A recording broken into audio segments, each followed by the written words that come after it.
Hey everyone, Amy Balzer-Tennant here, and today at RootsTech Connect, we're talking about 3 immigration records you need to know about. The content of this video, as well as the thoughts, views, and opinions expressed herein, belong solely to the creator and do not necessarily reflect the views of FamilySearch International and RootsTech. So do you have immigrant ancestors? You might. And if you do, things get a little more tricky when you start looking for records for these ancestors. So let's take a look at some information that may be helpful to you and where to find it. Because immigration records could provide you with a wealth of genealogical data, such as full name, birth date, birthplace, occupation, a port of departure and arrival, a destination of the immigrant, maybe even the name of the person they're going to meet, names of other family members, a physical description or even a picture, and a marital status. I think the best resource for immigration records is the list found at FamilySearch Wiki. It is wonderful. And if you want to find that, go to the FamilySearch.org wiki and type in United States Immigration Online Genealogy Records.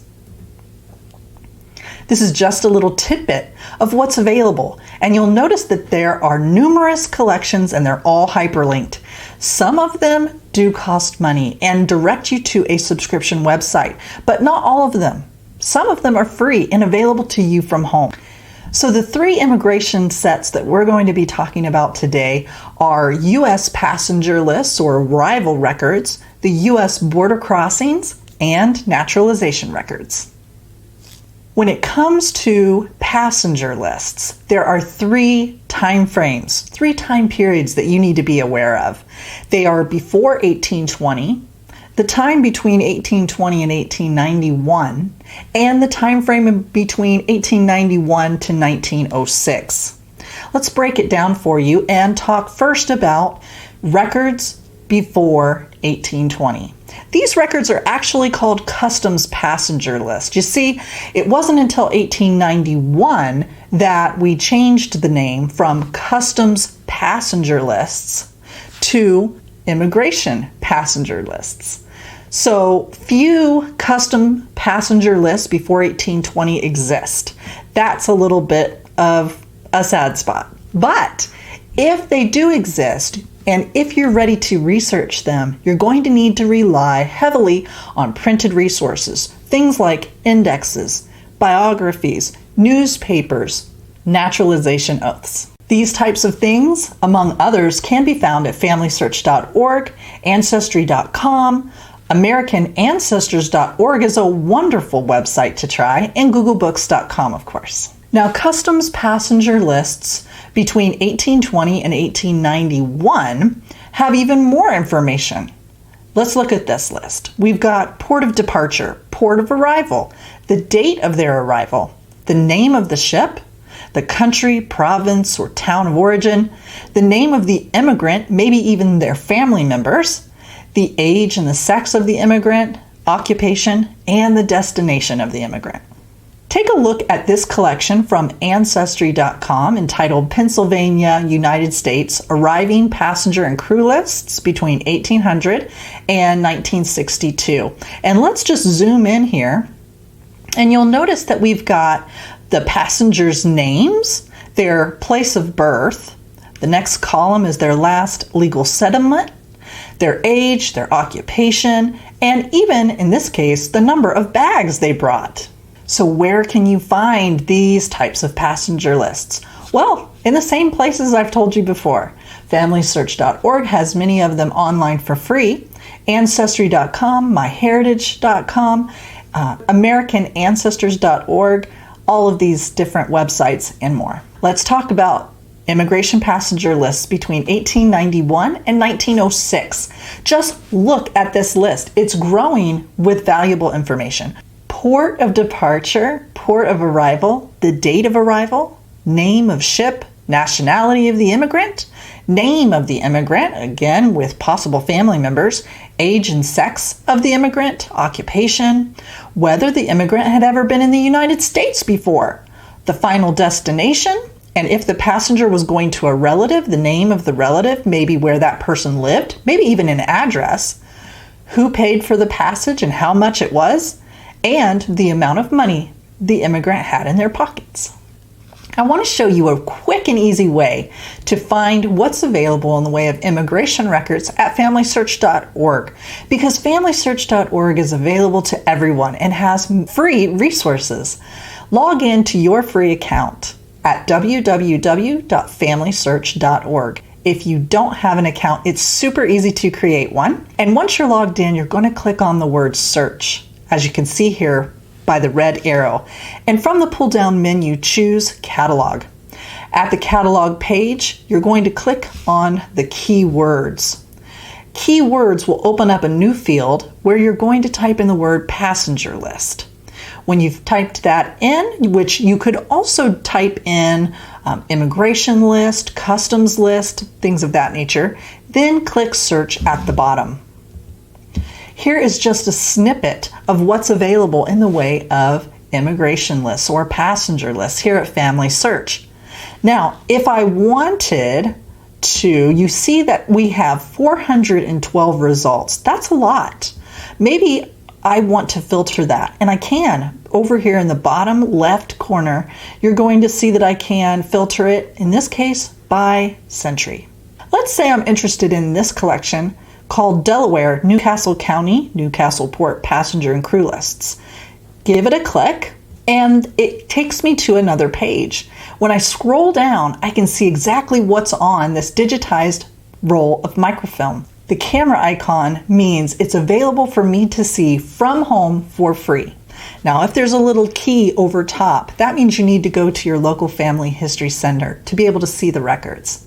Let's go ahead and click on one of these little cameras, and voila, you see this amazing collection of digital images. You see that you can zoom in and zoom out. You could attach it to your source box or attach it to your family tree. From here, you can print and download the pages. They do need to be done individually, though. Immigration passenger lists from 1891 to 1906 can also be found at FamilySearch.org, like I've just showed you. Ancestry.com has many collections, MyHeritage.com and AmericanAncestors.org, among others, I'm sure. Let's talk now about U.S. border crossings. Obviously, if you're familiar with the United States, you know that we border Canada to the north and Mexico to the south. It just so happens that immigration records, when it comes to the border, weren't kept regularly until later in the 19th century. In fact, immigration records for the Canadian border started first, and they started being collected in 1895. But it wasn't until the beginning of the 20th century, in 1906, that records for the Mexican border were kept.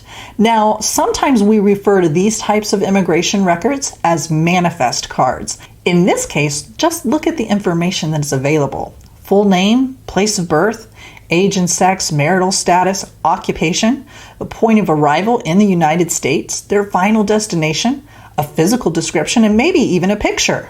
Now, I want to say a little bit about the Mexican border crossings. These are some facts you need to know. Many Syrians and Japanese immigrants crossed the border into the U.S. at Eagle Pass, Texas in 1906 and 1907. You might not have realized that it wasn't only the Mexican immigrants who were crossing over, but other immigrants, such as groups of Palestinian and Filipinos who crossed the border at Brownsville, Texas. At FamilySearch.org, we have these records available, the Border Crossing Records Index between 1903 and 1957. They are arranged alphabetically by surname and then first name. And because Mexican citizens often had double names, their cards might be filed a little differently than what you expect. In fact, they might be filed with the second name or the second part of the double name as if it wasn't there. A few facts about the Canadian border crossing. Canadian border crossing records are also referred to as St. Albans lists. Many immigrants traveled to the Canadian ports and then hopped over to the United States. Why did they do this? Well, because it was a lot easier. It wasn't as hard to get into Canada and then to easily pass over a border without much complication to the United States. The record collection for Canadian border crossings at FamilySearch covers the years of 1895 to 1956. Take a look at this example for a Mexican border manifest card for Manuel Hernandez. You see that he is 19 years old. It mentions he's a farmer. He's from Mexico.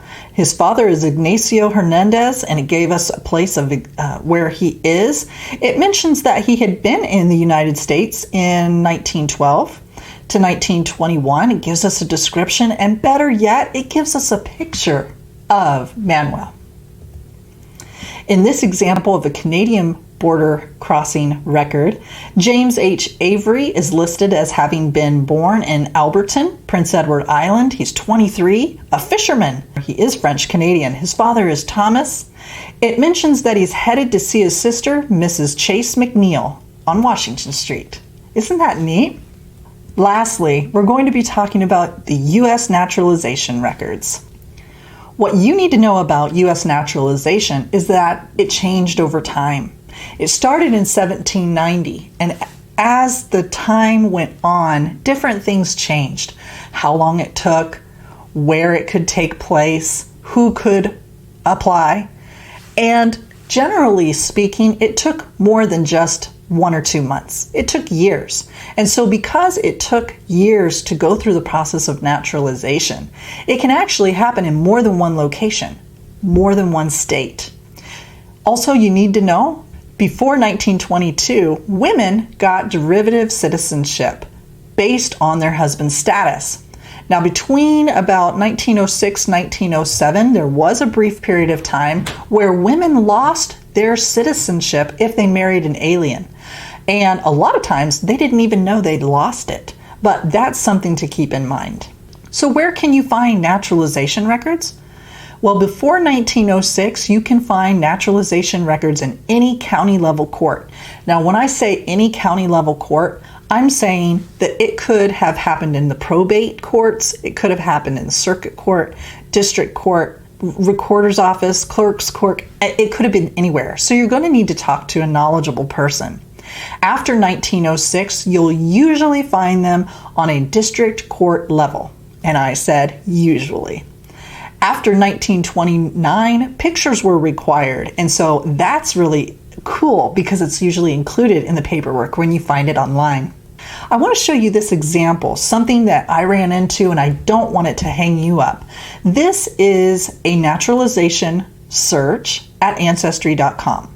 You'll notice here I searched for Joe Namath, and here to the left, we have what is considered an abstract of the record with the following information. Joe Namath, age, a birth date, birth location, his spouse is Lily, children of Irene, and so on and so forth. Okay? If I click on the view image, it takes me to the digital image of the naturalization record. The naturalization record here in red, that is what has been transcribed. Okay, it's actually the final papers or the petition for naturalization.